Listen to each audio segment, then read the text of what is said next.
রাধে রাধে, সকলকে জানাই শুভ সন্ধ্যার অনেক শুভেচ্ছা। কাল আমি চলে গিয়েছিলাম নেতাজি অ্যাথলেটিক ক্লাবে। হ্যাঁ, এই ক্লাবের সাথেই আমার হাজব্যান্ড যুক্ত।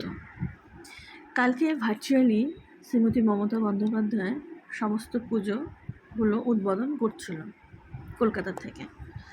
আমরা ওখানে অনেকক্ষণই ছিলাম, বেশ ভালোই লেগেছে, অনেক আনন্দও করেছি। তারপরে আমরা চলে যাই শিব মন্দির বাজারের উদ্দেশ্যে। বাজারতে যাওয়ার সময় আমাদের আরেকটি পূজা প্যান্ডেলের মানে সরোজিনী, তোমরা অনেকেই চেনো, সরোজিনী ক্লাবের সামনে দিয়ে আমরা যাচ্ছিলাম। তো আমি তখন চট করে একটু ভিডিওটা করে নিই। এই দেখো, কাজ চলছে, মা চলে এসেছেন এখানে। অবশ্য মা এখানেই মানে ক্লাবেই ওনাকে বানানো হয়, মায়ের প্রতিমাটা বানানো হয়। আর দেখো পুজোর আগে রাস্তার কী অবস্থা, ভীষণ জ্যাম। শিব মন্দিরে টুকিটাকি কেনাকাটি করার পরে আমাদের দুজন ছোট বাচ্চা আর বড় বাচ্চার খিদা লেগে গেছে, তাই দুজনকে আমরা মোমো দিয়ে বসিয়ে দিয়েছিলাম। এবার আমি আর আমার বান্ধবী দুজনও একটু মোমো খেয়েছিলাম।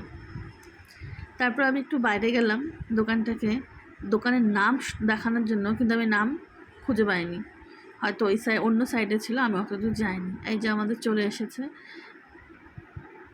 ফ্রাই মোমোটা খুব টেস্টি ছিল, তোমরা ট্রাই করতে পারো।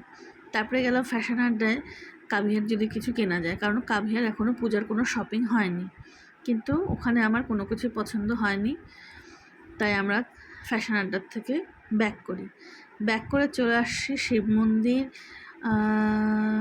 বাজারের ভেতরে, বন্ধন ব্যাংকের ঠিক গলিটাতে।